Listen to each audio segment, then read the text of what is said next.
വലതുപക്ഷ മുന്നണി കേരളത്തിൽ അതിൻ്റെ വലിയ തേരോട്ടം നടത്തി സർക്കാർ രൂപീകരണ ചർച്ചകളിലേക്ക് കടക്കുകയാണ്.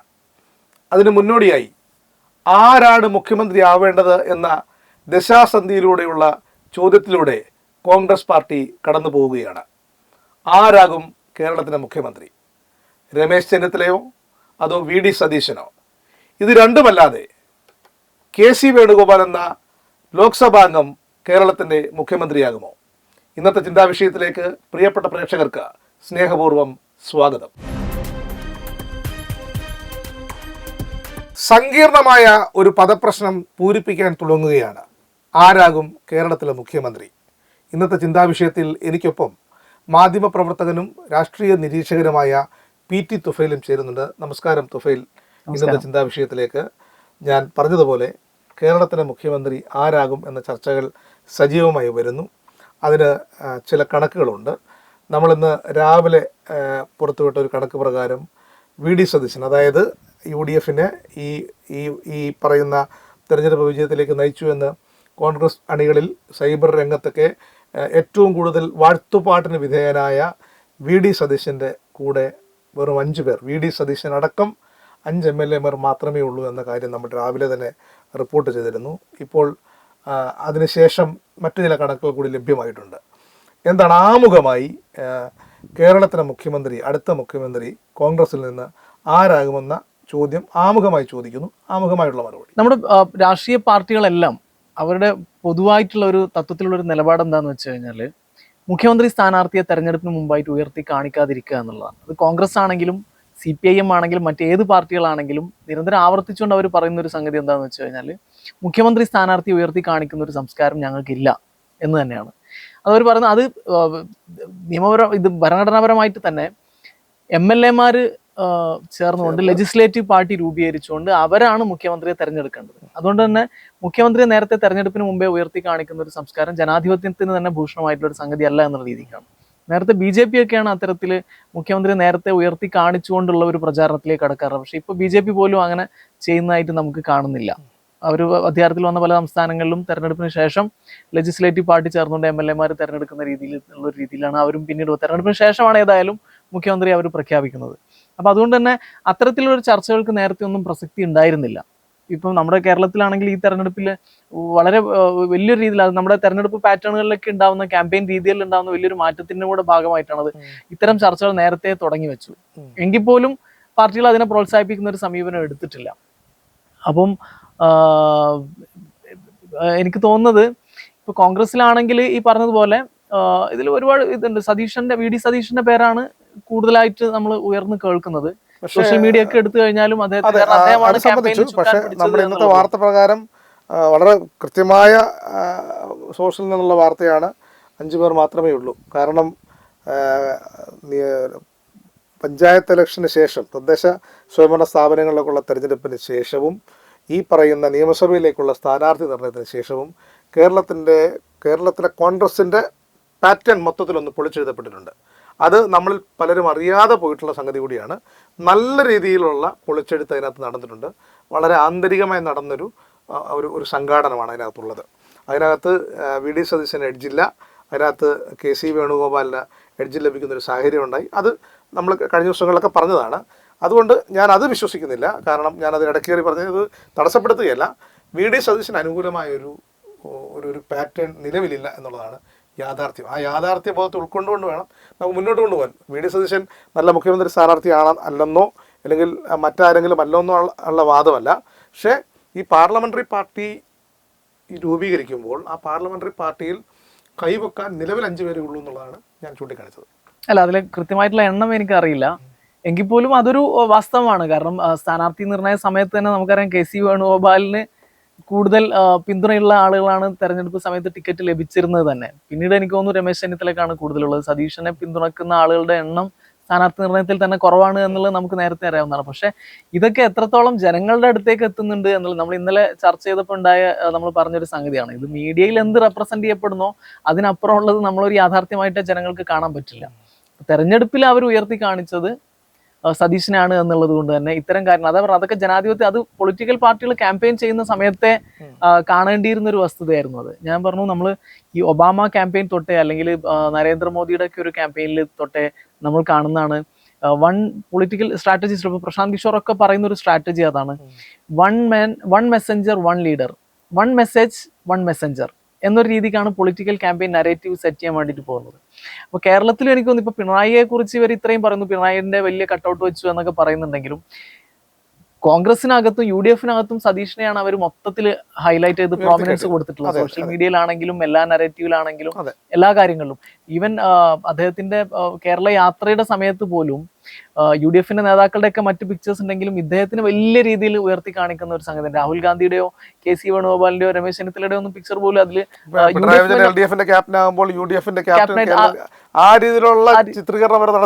അതെ. അതുപോലെ അദ്ദേഹം തോറ്റു കഴിഞ്ഞാൽ ഞാൻ വനവാസത്തിന് പോകും എന്ന് അദ്ദേഹം പറഞ്ഞപ്പം നമ്മൾ കഴിഞ്ഞ ചർച്ചയിൽ പറഞ്ഞു. അപ്പൊ അത് തോറ്റാൽ തോൽവിയുടെ ഫുൾ ക്രെഡിറ്റ് ഞാൻ ഏറ്റെടുക്കാം, ടീം UDF എന്നൊക്കെ പറയുമ്പോഴും തോൽവി ഉണ്ടെങ്കിൽ ഫുൾ ക്രെഡിറ്റ് ഞാൻ ഏറ്റെടുക്കും എന്ന് പറഞ്ഞു. അതൊരർത്ഥത്തിൽ വിജയിച്ചു കഴിഞ്ഞാലും ഫുൾ ക്രെഡിറ്റ് എനിക്ക് വേണം എന്നൊരർത്ഥത്തിലുള്ള സാധനം.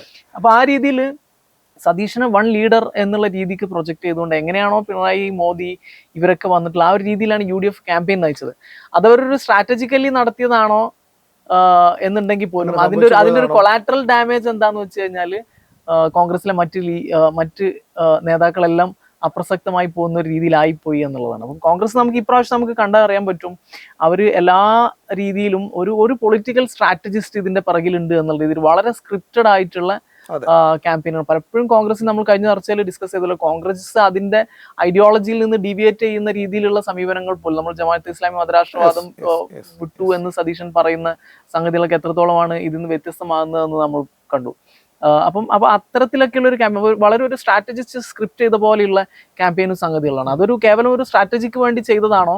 കോൺഗ്രസ് അതിന്റെ തനതായ നമുക്കൊക്കെ അറിയുന്ന ഒരു കോൺഗ്രസ് രാഷ്ട്രീയമുണ്ടല്ലോ, ഒരു ഉൾപാർട്ടി ജനാധിപത്യവും മറ്റു സംഗതികളൊക്കെയുള്ള ആ ഒരു രീതിയിലേക്ക് തെരഞ്ഞെടുപ്പിന് ശേഷമെങ്കിലും കോൺഗ്രസ് വന്ന് ഈ പറഞ്ഞ പോലെ മുഖ്യമന്ത്രി ആരാണ് MLA-മാരുടെ ഒക്കെ അഭിപ്രായം എടുത്തുകൊണ്ട് ഹൈക്കമാൻഡിന്റെ ഒക്കെ ഇത് പരിഗണിച്ചുകൊണ്ട് അത്തരത്തിലൊരു രീതിയിലേക്ക് കടക്കുമോ, അല്ലെങ്കിൽ കോൺഗ്രസ് തന്നെ LDF-നെ പരാജയപ്പെടുത്താൻ വേണ്ടിയിട്ട് അവർ തന്നെ സൃഷ്ടിച്ചെടുത്തൊരു പ്രതീതി നിർമ്മാണമുണ്ട്, അത് അവർക്ക് തന്നെ പാരയായിട്ട് വരുമോ, ഈ പ്രതീതിയുടെ കുഴിയിലേക്ക് അവർ തന്നെ വീണു പോകുമോ എന്നുള്ളത് നമ്മൾ കാത്തിരുന്ന് കാണേണ്ട സാധനം. അപ്പൊ ആ പ്രതീതി നിർമ്മാണത്തിന്റെ ക്യാമ്പയിനിൽ അവർ തന്നെ ബോധപൂർവം സൃഷ്ടിച്ചിട്ടുള്ള ഒരു പ്രതീതി നിർമ്മാണം അല്ലെങ്കിൽ ഒരു പൊളിറ്റിക്കൽ സ്ട്രാറ്റജിയുടെ സെറ്റ് ചെയ്ത് സ്ക്രിപ്റ്റഡ് ആയിട്ട് പോയിട്ടുള്ള ഒരു സാധനം, അതിന്റെ ഒരു തുടർച്ചയാണോ കോൺഗ്രസ് ചെയ്യുക, അതല്ലെങ്കിൽ കോൺഗ്രസ് അതിന്റെ യഥാർത്ഥ സ്വഭാവത്തിലേക്ക് ഉൾപാർട്ടി ജനാധിപത്യവും മറ്റു സംഗതികളുടെ രീതിയിലേക്ക് മടങ്ങി വരുമോ എന്നുള്ളത് നമുക്കിപ്പോൾ പറയാൻ പറ്റില്ല.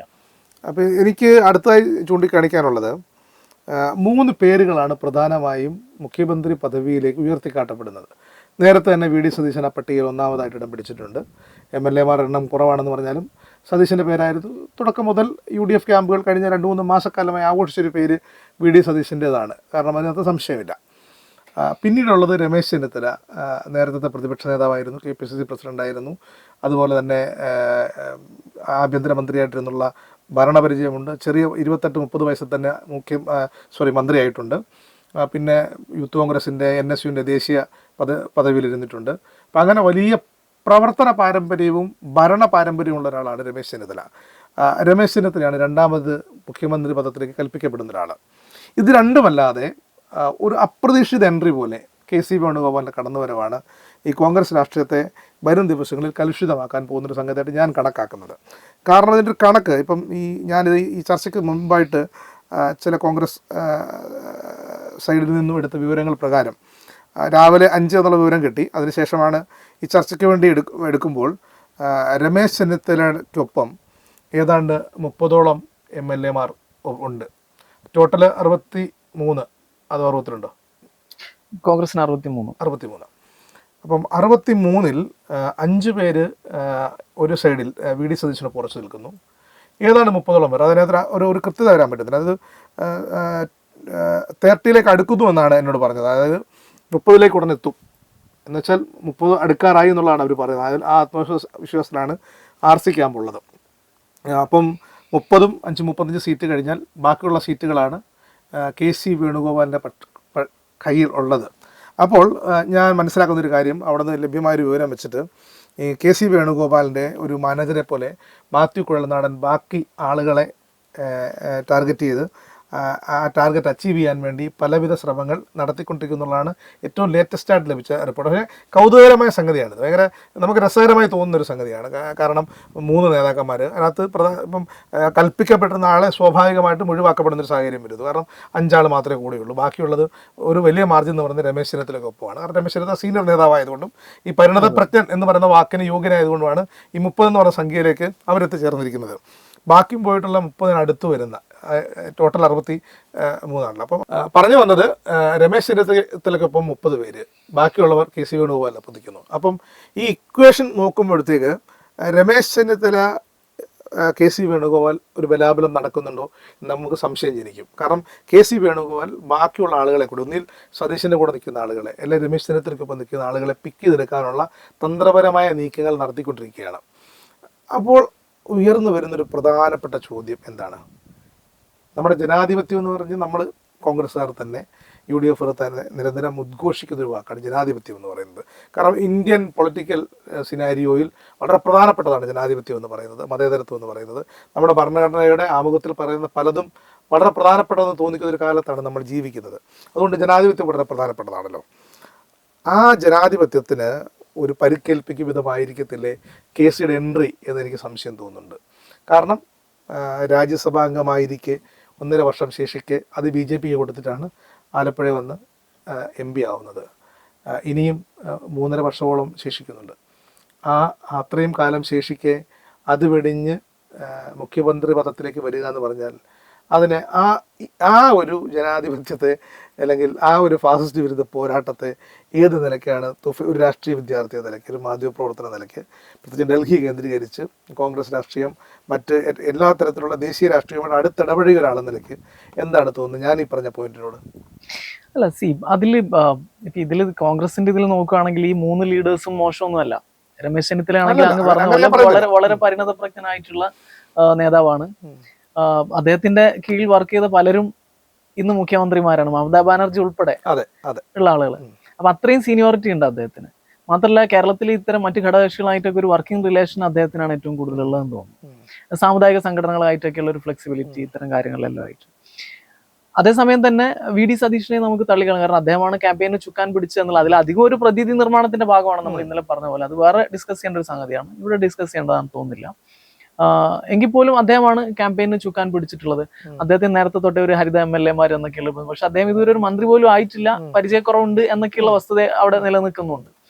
അതേപോലെ തന്നെ കെ സി വേണുഗോപാലിനെയും ഇതിൽ ആ രീതിക്ക് തള്ളിക്കളയേണ്ട ആവശ്യമുണ്ടെന്ന് എനിക്ക് തോന്നുന്നില്ല. കാരണം വെച്ചാൽ ഇപ്പം ഈവൻ തെരഞ്ഞെടുപ്പിൽ തോറ്റിട്ട് പോലും ഉപതെരഞ്ഞെടുപ്പിലൂടെ വന്ന് മുഖ്യമന്ത്രിയായ ചരിത്രം ഇന്ത്യയിലുണ്ട്. മമതാ ബാനർജിക്ക് അങ്ങനെയല്ലേ കഴിഞ്ഞ പ്രാവശ്യം വന്നിട്ടുള്ളത്. അവർ തോറ്റുപോയി, പക്ഷെ ഉപതെരഞ്ഞെടുപ്പിലൂടെ വന്ന് മുഖ്യമന്ത്രിയായി. അപ്പൊ അതിനേക്കാളും വലുതല്ലല്ലോ MP സ്ഥാനം വിട്ടിട്ട് വന്നിട്ട് ചെയ്യാന്ന് പറഞ്ഞു കഴിഞ്ഞാല്. ഞാനൊരു ചോദ്യം ചോദിച്ചോട്ടെ, അത് എൻ്റെ സംശയമാണ്. അതായത് ഒരു സാധാരണ ജനാധിപത്യ വിശ്വാസി എന്ന നിലയ്ക്ക്, രാഷ്ട്രീയത്തെ നമ്മളെപ്പോഴും വീക്ഷിക്കുന്ന ഒരാളെന്ന നിലയ്ക്ക്, രാജസ്ഥാനിൽ നിന്നുള്ള MP സ്ഥാനം, രാജ്യസഭാംഗത്വം 1.5 വർഷം നിൽക്കെ അത് അവസാനിപ്പിച്ചിട്ടാണ് കേരളത്തിൽ വന്ന് മത്സരിക്കുന്നത്. ആ 1.5 വർഷം അവിടെ തുടരാമായിരുന്നു. പിന്നെ കേരളത്തിൽ അധികാരത്തിൽ വന്നാൽ ഇവിടെ നിന്ന് വേണമെങ്കിൽ രാജ്യസഭയിലേക്ക് പോകാം എന്നുവെച്ചാൽ ഈ പറയുന്ന MP സ്ഥാനത്ത് തുടരാൻ കഴിയുമായിരുന്നു. അതിനു പകരം സംഭവിച്ചത് എന്താണ്?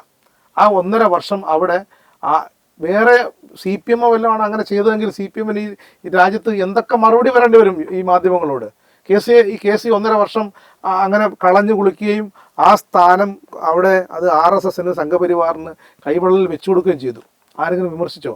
അത് കഴിഞ്ഞ് ആലപ്പുഴ വരുന്നു, മത്സരിക്കുന്നു, ജയിക്കുന്നു. അതിനുശേഷം പഞ്ചായത്ത് ഇലക്ഷനും തുടർന്ന് നിയമസഭാ ഇലക്ഷൻ വരുന്നു. നിയമസഭയിൽ ഭൂരിപക്ഷം കിട്ടുന്നു, കോൺഗ്രസിനും UDF-നും നല്ല മജോറിറ്റി കിട്ടുന്നു. അവിടെ സംഘപരിവാറിനെ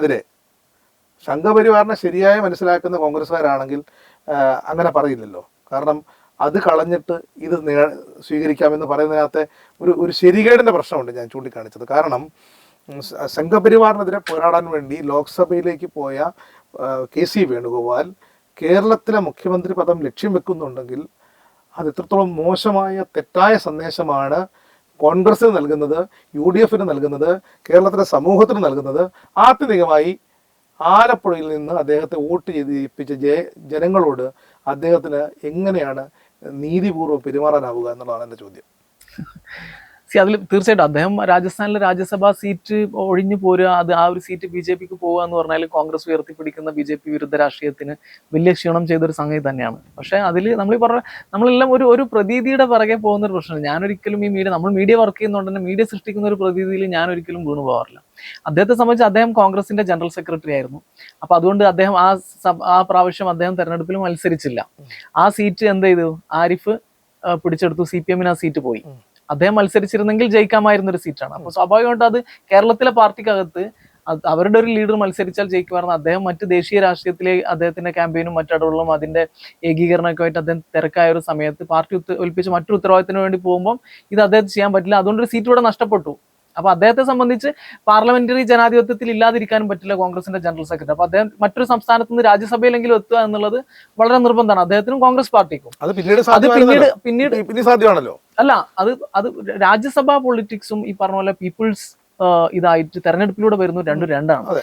KC വേണുഗോപാൽ ഒരിക്കലും രാജ്യസഭയിൽ നിൽക്കേണ്ട ഒരു വ്യക്തിയല്ല. അദ്ദേഹം ഒരു പീപ്പിൾസ് ലീഡർ എന്ന രീതിക്ക് വരുന്നതാണ്. ജയറാം രമേശിനെ പോലെയൊന്നും രീതിയല്ല. അപ്പൊ അതുകൊണ്ട് ഞാൻ ആ രീതിക്കാണ് അതിനെ കാണുന്നത്. അത് ആത്യന്തികമായിട്ട് അത് BJPക്ക് ഗുണം ചെയ്തുവെങ്കിലും അതൊരു സ്ട്രാറ്റജിക്കൽ രീതിയിൽ നോക്കുമ്പോൾ അതൊരു എറർ ഓഫ് ജഡ്ജ്മെന്റ് ആയിട്ട് എനിക്ക് തോന്നുന്നില്ല. അപ്പൊ അദ്ദേഹം ഇവിടെ വന്നുകൊണ്ട് ആലപ്പുഴ തിരിച്ചു പിടിക്കുക എന്നുള്ളതും അദ്ദേഹം പീപ്പിൾസ് പൊളിറ്റിക്സിലേക്ക് മാറുക എന്നുള്ളതും അദ്ദേഹത്തെ സംബന്ധിച്ചും കോൺഗ്രസ് പാർട്ടിയുടെ ജനറൽ സെക്രട്ടറി ഒരിക്കലും ഒരു രാജ്യസഭയിൽ നിന്ന്, ജനറൽ സെക്രട്ടറി ഓർഗനൈസേഷൻ ആണ്, അത് ജയറാം രമേശിനെ പോലെയൊന്നും ഒരു രാജ്യസഭയിൽ നിന്നുകൊണ്ട് ചെയ്യേണ്ട ഒരു പണിയല്ല അത്. അപ്പൊ അതുകൊണ്ട് ആ രീതിക്ക് കാണാൻ പറ്റില്ല എന്ന് തന്നെയാണ് എന്റെ ഒരു വിശ്വാസം. അപ്പൊ അതുകൊണ്ട് ആ രീതിക്കാണ് ഞാൻ അതിനെ കാണുന്നത്. എന്റെ ചോദ്യം വളരെ സിമ്പിളായ ചോദ്യമാണ്. അതായത് ലോക്സഭാംഗമായ ഞാൻ പറയുന്നത് രാജിവെച്ച് അവിടെ ഒരു ബൈ ഇലക്ഷൻ കൊണ്ടുവന്ന് അദ്ദേഹത്തിന് 6 മാസം നിയമസഭയിലേക്ക് തെരഞ്ഞെടുക്കപ്പെടണം. അപ്പോൾ ആരെങ്കിലും ഒരാൾ രാജിവെച്ച് കൊടുക്കണം കോൺഗ്രസിൽ നിന്ന്. ഉദാഹരണത്തിന് ഇപ്പോൾ ആലപ്പുഴയിൽ നിന്ന് ഒരാൾ രാജിവെച്ച് കൊടുത്തു വിചാരിക്കുക, അയാളെ തന്നെ ലോക്സഭയിലേക്ക് അയച്ചു എന്ന് വിചാരിക്കുക. അതായത് നിയമസഭാംഗമായി ഇരിക്കുന്ന ഒരാളെ രാജിവെപ്പിച്ചിട്ട് വേണം ഇദ്ദേഹത്തിന് മത്സരിക്കാൻ. എന്നിട്ട് അവിടെ സ്ഥാനം നഷ്ടപ്പെട്ട ആളെ ലോക്സഭയിലേക്ക് അയക്കാമെന്ന് വിചാരിക്കുക. ഇവിടെ അപകടകരമായ ഒരു സ്ഥിതിവിശേഷം രൂപപ്പെടത്തില്ലേ? ശോഭാ സുരേന്ദ്രൻ നേടിയ വോട്ടിന്റെ കണക്കുണ്ട് ആലപ്പുഴയിൽ. ശോഭാ സുരേന്ദ്രൻ വീണ്ടും വരുന്ന ഒരു ഇതാലോചിച്ച് നോക്കുക. ഇപ്പൊ 3 സീറ്റ് കേരള അസംബ്ലിയിൽ NDAക്കുണ്ട്, BJPക്കുണ്ട്. ആ സാഹചര്യത്തിൽ വരാൻ പോകുന്ന ഉപതെരഞ്ഞെടുപ്പുകൾ, ഇതിനുവേണ്ടി നിർബന്ധിക്കപ്പെടുന്ന ഉപതെരഞ്ഞെടുപ്പുകൾ സാധാരണഗതിയിൽ ഞാനതിൽ KCയുടെ ഒരു വക്താവായിട്ട് സംസാരിക്കുന്നല്ല, എനിക്ക് അതിന്റെ ആവശ്യമില്ല. ഇതിൽ ഞാൻ പറയുന്നത്, ഇദ്ദേഹം ആലപ്പുഴയിൽ KC മത്സരിക്കാതിരുന്നെങ്കിൽ ഒരു പക്ഷേ ശോഭാ സുരേന്ദ്രൻ അവിടെ വിജയിച്ചു വന്നേനെ. അത്തരം ഒരു സാഹചര്യം പോലും ഉണ്ടായേക്കാം. അപ്പൊ ഇവിടെ ഒരു BJPക്ക് ഒരു സീറ്റ്, അപ്പൊ രാജസ്ഥാനിൽ ഒരു രാജ്യസഭാ സീറ്റ് BJPക്ക് കിട്ടുന്നതിനേക്കാളും കോൺഗ്രസിന് ക്ഷീണം ചെയ്യുക ഇവിടെ തെരഞ്ഞെടുപ്പിൽ മത്സരിച്ച ഒരു BJP സ്ഥാനാർത്ഥി ലോക്സഭയിൽ ജയിക്കുക എന്നുള്ളത് സുരേഷ് ഗോപി പോകുന്ന പോലെ ആയിരിക്കില്ല ശോഭാ സുരേന്ദ്രൻ പോയി കഴിഞ്ഞാൽ. അപ്പം അത്തരം പല ഫാക്ടേഴ്സ് ഉണ്ട്. അപ്പൊ നമ്മൾ കേവലം ഒരു പ്രതീതി നിർമ്മാണങ്ങളുടെ പുറകെ പോയിട്ട് ഇതിലൊന്നും അനലൈസ് ചെയ്യുന്നതിൽ അർത്ഥമുണ്ട് എനിക്ക് തോന്നുന്നു. ഞാനിവിടെ KC വന്നിട്ട് ഇവിടെ മുഖ്യമന്ത്രി പദത്തിന് അദ്ദേഹത്തിനെയും കൂടെ throwing hat in to the ring എന്ന് പറഞ്ഞ പോലെ അദ്ദേഹം കൂടെ അതിനൊരു സ്റ്റേക്ക് ക്ലെയിം ചെയ്യണമെന്ന് ഞാൻ പറയുന്നില്ല. പക്ഷെ അത്തരം സംസാരങ്ങളിൽ നമ്മൾ ഇപ്പൊ ബൈ ഇലക്ഷനിൽ നിൽക്കുന്നൊന്നും ഞാൻ പറഞ്ഞില്ല, തോറ്റ സ്ഥാനാർത്ഥികൾ പോലും വരുന്നുണ്ട്. ഇതെന്ന് വെച്ചാൽ ഞാൻ നേരത്തെ പറഞ്ഞ പോലെ എനിക്ക് ആകെയുള്ള പ്രശ്നം എന്താ വെച്ച് കഴിഞ്ഞാൽ നമ്മൾ പ്രതീതി നിർമ്മാണങ്ങളുടെ പിറകെ പോവുക എന്നുള്ളതാണ്. അത് ഈ തെരഞ്ഞെടുപ്പ് റിസൾട്ടിൽ പോലും അത് പ്രതിഫലിച്ചു. UDF നേരാവണ്ണം നിൽക്കുന്ന ഒരു ഭരണമാറ്റ വികാരം ഒക്കെ ജനങ്ങൾക്ക് ഇവിടെ താല്പര്യം ഉണ്ടായിരുന്നെങ്കിൽ ഒരു വേഫർ തിൻ മെജോറിറ്റിയിലെ UDF വരുള്ളായിരുന്നു. 80 സീറ്റിന്റെ 75 സീറ്റിന്റെ മേലെ നമ്മൾ കഴിഞ്ഞ ഡിസ്കഷനിൽ പറഞ്ഞാണ്. ഒന്നുകിൽ ആ ഒരു പോസിബിലിറ്റി, ഇല്ലെങ്കിൽ ഈ പറഞ്ഞ പോലെ ഒരു തരംഗവും ഏകീകരണവും മറ്റു സംഗതികളൊക്കെ വർക്ക് ചെയ്തിട്ടുണ്ടെങ്കിൽ 100ന്റെ അടുത്തേക്കോ 100ന് മേലെ പോകാൻ നമ്മൾ പറഞ്ഞു. അപ്പൊ അതിലെന്ന് വെച്ചാൽ ജനങ്ങൾ ഒരു പരിധി വലിയൊരു രീതിക്ക് പ്രതീതി നിർമ്മാണങ്ങളുടെ പുറകെ പോയി എന്നുള്ളതാണ്. അത്തരത്തിലൊരു ബൈ ഇലക്ഷന്റെ ഇതൊന്നും സാധ്യതയില്ലെങ്കിൽ നമ്മൾ ഭരണഘടനാപരമായിട്ട് തന്നെ അത്ര ഒരു സംഗതി വേണ്ട എന്ന് പറയില്ലേ? എന്തിനാ ലീഡേഴ്സ് പലയിടത്തും 2 സീറ്റുകളിൽ മത്സരിക്കുന്നത്? പലപ്പോഴും രാഹുൽ ഗാന്ധി UPയിലും മത്സരിച്ചു, വയനാട്ടിലും മത്സരിച്ചു ആദ്യത്തെ തവണ. 2ാമത്തെ പ്രാവശ്യം അങ്ങനെ ചെയ്തു. പിന്നീട് അദ്ദേഹം നരേന്ദ്രമോദിയും വാരാണസിയിലും മത്സരിച്ചു, ഗുജറാത്തിലും മത്സരിച്ചു. അപ്പൊ അത്തരം സംഗതികൾ എന്തിനാ വരുന്നത്? അപ്പം അത് ക്വസ്റ്റ്യൻ ഞാനതിനെ പൂർണ്ണമായിട്ട് ഞാൻ ഉൾക്കൊള്ളുന്നല്ല. എന്തിനാണ് ഇത്രയും ചെലവ് വരുത്തുന്നത്? അത്തരം ഡിസ്കഷൻ ഒക്കെ ഉണ്ട്. പക്ഷെ അത് ഒരു പരിധി അതൊക്കെ അതൊരു രാഷ്ട്രീയമായ ഡിസ്കഷനും ആയി. ചെലവിന്റെ ജനാധിപത്യത്തിൽ തെരഞ്ഞെടുപ്പ് പ്രക്രിയ വേണം, അതിന് പണം വേണം, അത് പൊതുപണമാണ്. അതിനകത്തൊന്നും എനിക്ക് സംശയമില്ല. അത് ആ വിമർശനങ്ങൾക്ക് കാതലായ വിമർശനമല്ല. അതിനകത്തൊന്നും കാതലല്ല എന്ന് ഞാൻ പറയുന്നില്ല. പക്ഷെ അതിലൊക്കെ ഒരു രാഷ്ട്രീയത്തിന്റെ എലമെന്റും കൂടി എന്നാണ് ഞാൻ പറയുന്നത്. ആ രാഷ്ട്രീയ എലമെന്റ് ഉണ്ട്, അതിനകത്തും തർക്കമില്ല. ഞാൻ ഉന്നയിച്ച പ്രശ്നം വളരെ ഇത്തരം 2 പേരുണ്ട്. VD സതീശനുണ്ട്, അല്ലെങ്കിൽ അപ്പൊ ഞാൻ KCയുടെ ഒരു വക്താവായിട്ട് പറയുന്നതല്ല. ഞാൻ പറയുന്നത് ഇത് ലെജിസ്ലേറ്റീവ് പാർട്ടി ചേർന്നുകൊണ്ട് കോൺഗ്രസിന്റെ MLA മാർ തീരുമാനിക്കേണ്ട ഒരു സംഗതിയാണ്. അതിൽ സതീഷിനാണെങ്കിലും രമേശ് ചെന്നിത്തലക്കാണെങ്കിലും KC വേണുഗോപാലിനാണെങ്കിലും 3 പേർക്കും ഏകദേശം തുല്യമായിട്ടുള്ള ഒരു സ്റ്റേക്ക് ഉണ്ട് എന്ന് ഞാൻ വിശ്വസിക്കുന്നു. സ്റ്റേക്കിന്റെ പ്രശ്നം ഞാൻ ഉന്നയിക്കുന്നത്, എനിക്കിപ്പം KC വേണുഗോപാലിനെ ഇപ്പം എനിക്ക് നേരിട്ടറിയാവുന്ന ആളല്ല, എന്നെ നേരിട്ടറിയാവുന്ന ആളല്ല. KC വേണുഗോപാലിനോട് എന്തെങ്കിലും വ്യക്തിപരമായ വിദ്വേഷമോ പിണക്കോ ഒന്നും നമുക്കില്ല. പക്ഷെ ഞാൻ ഉന്നയിച്ചത് വളരെ പൊളിറ്റിക്കലായ പ്രശ്നമാണ്. എന്തിനാണ് കോൺഗ്രസിന്റെ സംഘടനാകാര്യ ജനറൽ സെക്രട്ടറി ആയിട്ടുള്ള PSC അധ്യക്ഷനാണോ അദ്ദേഹം? അല്ല, അത് അദ്ദേഹം വരും. അതെ, പബ്ലിക് അക്കൗണ്ട്സ് കമ്മിറ്റിയുടെ അതാ ഞാൻ പറയുന്നത്. അപ്പൊ അദ്ദേഹം ദേശീയ രാഷ്ട്രീയത്തിലെ കോൺഗ്രസിന്റെ പ്രധാനപ്പെട്ട മുഖമാണ്. അല്ല, ഞാനിത് അദ്ദേഹം ഒരിക്കലും ഇങ്ങോട്ട് വന്നിട്ട് കേരളത്തിൽ വന്നിട്ട് എനിക്ക് മുഖ്യമന്ത്രി ആ ഒരു സ്റ്റേക്ക് ഉന്നയിക്കും എന്ന് എനിക്ക് തോന്നുന്നില്ല. ദേശീയ രാഷ്ട്രീയം വിട്ടുകൊണ്ട് ഇതാക്കും എന്നൊന്നും ഞാൻ തോന്നുന്നില്ല. അദ്ദേഹം തന്നെ അങ്ങനെ വരുമെന്നുള്ളത്. ഞാൻ പറയുന്നത് അദ്ദേഹത്തിന്റെ പേര് ചർച്ചയ്ക്ക് വരുന്നതിനെ ആളുകൾ എതിർക്കേണ്ട ഒരു ആവശ്യമുണ്ട് എന്ന് എനിക്ക് തോന്നുന്നില്ല എന്നാണ് ഞാൻ പറയുന്നത്. അദ്ദേഹത്തിന്റെ പേരോ രമേശ് ചെന്നിത്തലയുടെ പോലും അതൊരു പ്രതീതി നിർമ്മാണത്തിന്റെ പുറകെ പോയും ജനാധിപത്യത്തിന് ഭൂഷണകരമല്ലാത്ത ഏതോ ഒരു പ്രതീതി സൃഷ്ടിക്കൊണ്ട് തെരഞ്ഞെടുപ്പിന് മുമ്പേ ഒരു ലീഡറെ പ്ലേസ് ചെയ്തുകൊണ്ട് വരുന്ന പോലെയാണ്. ഇപ്പം PV അൻവർ പറഞ്ഞ ഒരു സംഗതി നോക്കുക. PV അൻവർ പറഞ്ഞു KC വേണുഗോപാലാണ് ഇദ്ദേഹത്തിന് ഉൾപ്പെടെ മത്സരിക്കാനുള്ള എല്ലാ സഹായവും ചെയ്തു കൊടുത്തത് എന്നുള്ള. അതായത് PV അൻവർ കോൺഗ്രസിന്റെ സ്ഥാനാർത്ഥി പോലും അല്ല, എന്നിട്ട് പോലും സഹായം ചെയ്തു കൊടുത്തത്. സഹായം എന്ന് അദ്ദേഹം ഉദ്ദേശിക്കുന്നത് മത്സരിക്കാനുള്ള പണം നൽകിയിട്ടുണ്ടാവുന്നത് KC ആയിരിക്കും അത് അറേഞ്ച് ചെയ്തത് പാർട്ടി തലത്തിൽ എന്നാണ് ഞാൻ മനസ്സിലാക്കുന്നത്. അപ്പൊ അത്തരത്തില് ഇതിന്റെ കോൺഗ്രസിന്റെ ഫണ്ട് ആണെങ്കിലും ഈ പറഞ്ഞതുപോലെ മറ്റു കോർഡിനേഷൻ ആണെങ്കിലും സ്ഥാനാർത്ഥി നിർണയത്തിലൊക്കെ അപ്പൊ അത് മീഡിയയിൽ കാണുന്നതിനപ്പുറമുള്ള ഒരു സംഗതിയാണ്. ഇത് മീഡിയയിൽ പ്രതിനിധാനം ഇല്ലെങ്കിൽ ഇതൊന്നും നടന്നില്ല എന്നാണ് ജനങ്ങൾ വിശ്വസിക്കുന്നത്. നമ്മൾ കഴിഞ്ഞ പ്രാവശ്യം ആ ഒരു ആനപ്പിണ്ടത്തിന്റെ എക്സാമ്പിൾ പറഞ്ഞുകൊണ്ട് നമ്മൾ പറഞ്ഞു കഴിഞ്ഞ വീഡിയോയിൽ. അപ്പം അത്തരം ഒരു സംഗതിയിലേക്ക് ജനങ്ങൾ വീണു പോകരുത് എന്നുള്ള ഒരൊറ്റ സംഗതിയെ ഞാൻ പറയുന്നുള്ളൂ. പ്രതീതി നിർമ്മാണങ്ങളുടെ പിറകെയും ഈ പറയുന്ന സോഷ്യൽ മീഡിയയിൽ വരുന്ന മാനിപ്പുലേഷന്റെ പിറകെയും ജനങ്ങൾ പോകുന്നതിൽ അർത്ഥമില്ല. നമ്മൾ ജനാധിപത്യത്തെ റിയലിസ്റ്റിക് ആയിട്ട് കാണുന്നില്ല. ആ രീതിക്ക് നോക്കുമ്പോൾ ഈ 3 പേർക്കാണെങ്കിലും ഉണ്ട്. അതിൽ ആർക്കാ എഡ്ജ് എന്ന് പറയാൻ ഞാൻ ആളല്ല. അത് MLA-മാർ ചേർന്ന് തീരുമാനിക്കണം. അതിൽ ഈ പറഞ്ഞ പോലെ സതീഷിന് കൃത്യമായ റോൾ ഉണ്ട്. കാരണം ഈ പറഞ്ഞ ഒരു സ്ട്രാറ്റജിന്റെ പേരിലാണെങ്കിലും അല്ലെങ്കിലും അദ്ദേഹമാണ് ക്യാമ്പയിനിൽ ഏറ്റവും അദ്ദേഹത്തിന്റെ നേതൃത്വത്തിൽ നിന്നുള്ള ഒരു പ്രതീതിയാണ് അദ്ദേഹമോ അല്ല അറിഞ്ഞോ ബോധപൂർവം അല്ലാതെ ഉണ്ടായിട്ടുള്ളത്. അതുപോലെ രമേശ് ചെന്നിത്തല ഇതിൽ തള്ളിക്കളയാൻ പറ്റില്ല. രമേശ് ചെന്നിത്തല അത്രയും പരിണതപ്രജ്ഞനായിട്ടുള്ള അദ്ദേഹത്തിന് ഇനി മുഖ്യമന്ത്രിക്ക് അപ്പുറത്തേക്ക് ഏതൊരു പദവി കൊടുത്താലും അത് അദ്ദേഹത്തിനോട് ചെയ്യുന്ന ഏറ്റവും വലിയ അനാദരവായിരിക്കും ഒരു കോൺഗ്രസ് ലീഡർ എന്നുള്ള രീതിക്ക്. കാരണം ഇതിപ്പം കോൺഗ്രസിന്റെ അണികൾ, അതായത് സൈബർ പടകൾ, അതിലധികവും നമ്മൾ നേരത്തെ പറഞ്ഞ പോലെ പൊളിറ്റിക്കൽ ഇസ്ലാമിന്റെ ഒരു മൗദൂദി ആശയധാരയിലുള്ള ആളുകളാണ് ഇത്തരം നരേറ്റീവ് എല്ലാം സോഷ്യൽ മീഡിയയിൽ സെറ്റ് ചെയ്യുന്നത്. അപ്പൊ അവര് കൊണ്ടുവരുന്ന ഒരു സാധനം എന്താ വെച്ചാൽ കഴിഞ്ഞ തെരഞ്ഞെടുപ്പ് മുതലാണ് കോൺഗ്രസ് എന്തോ ഇവിടെ ഉണ്ടായത് എന്നുള്ള രീതിക്കാണ്, ശൂന്യതയിൽ നിന്ന് സൃഷ്ടിച്ച എന്തോ ഒരു സാധനമായിട്ടാണ് അവർ ഇതിനെ പ്രൊജക്ട് ചെയ്യുന്നത്. അത് വാസ്തവമല്ല. ഇതിന്റെ മുമ്പും കോൺഗ്രസ് ഇതിനേക്കാളും വലിയ പ്രതിസന്ധി നേരിട്ട സമയം ഉണ്ടായിരുന്നു. ഇപ്പം കരുണാകരന്റെ ആ ഒരു സമയത്തൊക്കെ ആ സമയത്തൊക്കെ കോൺഗ്രസിനെ ശരിക്കും താങ്ങി നിർത്തിയത് രമേശ് ചെന്നിത്തലയാണ്. പലരെയും പാർട്ടി വിട്ടുപോയവരെയും വിടാൻ ഒരുങ്ങി നിന്നവരെയൊക്കെ ചേർത്ത് നിർത്തിക്കൊണ്ട് ഇതാക്കിയിട്ടുണ്ട്. അപ്പൊ അത്തരത്തിലൊരു നരേറ്റീവ് ഒന്നും നമുക്ക് സൃഷ്ടിക്കാൻ പറ്റില്ല. കഴിഞ്ഞതിലും രമേശ് ചെന്നിത്തല ഏറ്റവും നല്ല പ്രതിപക്ഷ നേതാവ് തന്നെയായിരുന്നു. അദ്ദേഹം ഉയർത്തിക്കൊണ്ടുവന്നിട്ടുള്ള കാര്യങ്ങൾ ഞാൻ മനസ്സിലാക്കുന്നത് VS അച്യുതാനന്ദന് ശേഷം ഒരുപക്ഷെ ഏറ്റവും നല്ല പ്രതിപക്ഷ നേതാവ് ആരാന്ന് ചോദിച്ചാൽ ഞാൻ രമേശ് ചെന്നിത്തലയുടെ പേരാണ് ഞാൻ പറയാം. കാരണം അദ്ദേഹം ഉയർത്തിക്കൊണ്ടിരുന്നത് ഗവൺമെന്റിന് ഡയറക്റ്റ് ആയിരുന്നു. VD സതീഷിനുള്ള സമയത്ത് ഒരിക്കലും ഒരു കറപ്ഷൻ കേസ് പ്രോപ്പറായിട്ട് ഉന്നയിക്കാനോ മറ്റു കാര്യങ്ങൾക്കോ ഒന്നും കഴിഞ്ഞിട്ടില്ല. അദ്ദേഹം സോഷ്യൽ ഇഷ്യൂസിലേക്ക് കടന്നുകൊണ്ടിട്ടുള്ള സംഗതികളാണ് അദ്ദേഹം ചെയ്തിട്ടുള്ളത്. പക്ഷെ രമേശ് ചെന്നിത്തല അങ്ങനെ ആയിരുന്നില്ല. അത് ഒരുപക്ഷെ ഒരു KPCC ലീഡറൊക്കെ ചെയ്യേണ്ട പണിയാണ് രമേശ് ചെന്നിത്തല VD സതീശൻ ചെയ്തതെന്നായി മനസ്സിലാവും. ഒന്നുകിൽ UDFന്റെ അത് KPCC പ്രസിഡന്റ് ആണ് ഇത്തരം തെരഞ്ഞെടുപ്പിനെ മാനേജ് ചെയ്യേണ്ടത്, അല്ലെങ്കിൽ പിന്നെ അത്തരം പ്രചാരണത്തിന്റെ സാധനങ്ങളിലേക്ക് അടക്കേണ്ടതൊക്കെ ചെയ്യേണ്ടത്. പക്ഷെ VD സതീശൻ എന്ന് വെച്ചാൽ പ്രതിപക്ഷ നേതാവിന്റെ പണി എടുക്കാതെ ഇത്തരം സാധനങ്ങളിലേക്കാണ് കൂടുതൽ വ്യാപൃതനായെന്ന് വിശ്വസിക്കുന്നത്. പ്രതിപക്ഷ നേതാവായിട്ട് എപ്പോഴും ഷൈൻ ചെയ്തത് രമേശ് ചെന്നിത്തല ആയിരുന്നു എന്ന് ഞാൻ വിശ്വസിക്കുന്നു. അപ്പം അദ്ദേഹത്തിന് അതിന്റെ ഒക്കെ ഒരു തുടർച്ച കൂടിയാണല്ലോ. കഴിഞ്ഞ തെരഞ്ഞെടുപ്പിൽ പരാജയം ഉണ്ടായെങ്കിൽ പോലും അതിന്റെ ഒക്കെ ഒരു തുടർച്ച കൂടിയാണ് ഈ ഒരു തെരഞ്ഞെടുപ്പ്. അതുകൊണ്ട് തന്നെ അദ്ദേഹത്തിന്റെ അത്തരം സേവനങ്ങളൊന്നും തള്ളിക്കളയാൻ പറ്റില്ല. അപ്പൊ ഞാൻ പറയുന്ന പോയിന്റ് എന്താ വെച്ച് കഴിഞ്ഞാല് ഈ 3 മാധ്യമങ്ങളിലെ ഒരു പ്രതീതി ഒഴിവാക്കി കഴിഞ്ഞാല് ഈ 3 ലീഡേഴ്സിനും സ്വാഭാവികമായിട്ടും അവരുടെ സ്റ്റേക്ക് ഇതിലുണ്ട്. അത് പിന്നീട് കോൺഗ്രസിന്റെ MLA-മാര് തീരുമാനിക്കേണ്ട ഒരു സംഗതി. അപ്പോഴും എന്റെ തർക്ക വിഷയം ഞാൻ നേരത്തെയും പറഞ്ഞു, ഈ KC വേണുഗോപാൽ എന്ന് പറയുന്ന രാഷ്ട്രീയ നേതാവിനോട് എനിക്ക് ബഹുമാനമേ ഉള്ളൂ. എല്ലാ രാഷ്ട്രീയ നേതാക്കന്മാരോടും എനിക്ക് ബഹുമാനമേ ഉള്ളൂ. അതിനൊക്കെ താഴെയാണ് മാധ്യമപ്രവർത്തനം എന്ന് വിശ്വസിക്കുന്ന മാധ്യമപ്രവർത്തനാണ് ഞാൻ. പക്ഷേ കേരളത്തിൽ നിയമസഭാംഗമല്ലാതെ ഇരിക്കെ ലോക്സഭാംഗത്വം ഞാൻ പറഞ്ഞു വേറെ പൊസിഷൻ ഒന്നും ഇല്ലായിരുന്നെങ്കിൽ കുഴപ്പമില്ല. അങ്ങനെ ആണ് EK നായനാർ ഒരു പൊസിഷൻ ഇല്ലായിരുന്ന സമയത്താണ് EK നായനാർ ഇവിടെ മുഖ്യമന്ത്രിയായിട്ടുള്ളത്. സുശീല ഗോപാലിനെതിരായിട്ട് പാർട്ടിക്കകത്ത് തർക്കമുണ്ടായിട്ട് ഓർമ്മ കാണുമല്ലോ. അങ്ങനെ വന്നിട്ടുണ്ട്. പിന്നീട് കണ്ണൂർ മണ്ഡലത്തിൽ നിന്ന് മറ്റോ മത്സരിച്ച് ജയിച്ച് അദ്ദേഹം നിയമസഭാംഗം ആകുമായിരുന്നു. അതുപോലെ തന്നെ പെട്ടെന്ന് പറയാൻ പറ്റുന്ന ഒരു ഉദാഹരണം, മന്ത്രിയായതിനു ശേഷം മത്സരിച്ച് തോറ്റുപോയാളാണ് ഇപ്പം കെ മുരളീധരൻ. അങ്ങനൊരു ചരിത്രം കൂടിയുണ്ട്. അപ്പോൾ KC വേണുഗോപാൽ ഒരു അനാവശ്യ എൻട്രി കേരളത്തിലേക്ക് നടത്തുമ്പോൾ ഉണ്ടാകുന്ന 2 ഉപതെരഞ്ഞെടുപ്പുകൾ, അവിടെ BJP ഉണ്ടാക്കാൻ പോകുന്ന മൈലേജ് ചിലപ്പോൾ ഏതെങ്കിലും ഒരിടത്ത് ഒരുപക്ഷെ ഈ പറയുന്ന ജനമെല്ലാം കൂടെ ചിന്തിക്കുകയാണ്, ഇതാണ് ഇവന്മാർ പണി, എന്നാൽ ശരി ഞങ്ങൾ തിരിഞ്ഞു കുത്തുന്നു എന്ന് തീരുമാനിച്ച് മുഖ്യമന്ത്രി സ്ഥാനത്തിരിക്കുന്ന KC വേണുഗോപാൽ തോറ്റു പോകുന്നൊരു സിനാരിയോ ആലോചിച്ച് നോക്കി. കോൺഗ്രസ് പാർട്ടിക്ക് പിന്നെ എഴുന്നേറ്റ് നിൽക്കാൻ പറ്റുമോ?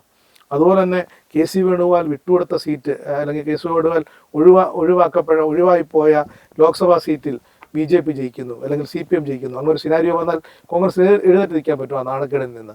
ഞാൻ പറഞ്ഞ അത്തരം നാണക്കേടുകൾ ഒഴിവാക്കി കേരളത്തിലെ ജനങ്ങൾ നൽകിയ മാൻഡേറ്റ് ഉപയോഗിച്ചുകൊണ്ട് ഒരു ജനക്ഷേമകരമായ ഒരു ഭരണ പ്രക്രിയ പൂർത്തിയാക്കുകയാണ് കോൺഗ്രസ് ചെയ്യേണ്ടത്. അതിന് നല്ല ഓപ്ഷൻസ് ഉണ്ട്.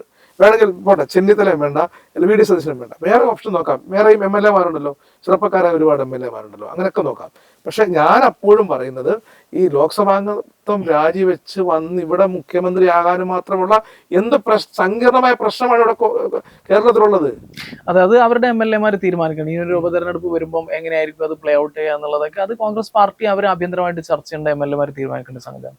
ഈ പറഞ്ഞ പോലെ മറ്റ് സ്ഥാനാർത്ഥികളെയും നോക്കാം. കാരണം അതിലിപ്പം രാഹുൽ ഗാന്ധി പ്രോമിസ് ചെയ്തതാണ് ഒരു വനിതാ മുഖ്യമന്ത്രി കേരളത്തിൽ വരണം എന്നുള്ളത്. ആ രീതിക്ക് ചിന്തിക്കാം.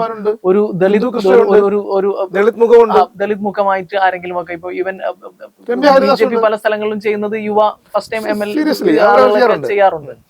അപ്പം ആ രീതിക്കും ചിന്തിക്കാവുന്നതാണ്. അപ്പൊ അതൊക്കെ കോൺഗ്രസ് പാർട്ടി. ഞാൻ പറയുന്ന ആകെ ഒരു പോയിന്റ് എന്താന്ന് വെച്ച് കഴിഞ്ഞാല്, ഇതൊരു ലാർജർ ഡിസ്കഷനിലേക്ക് വരേണ്ട ഒരു സംഗതിയാണ് എന്നൊരു പോയിന്റേ ഞാൻ പറയുന്നുള്ളൂ.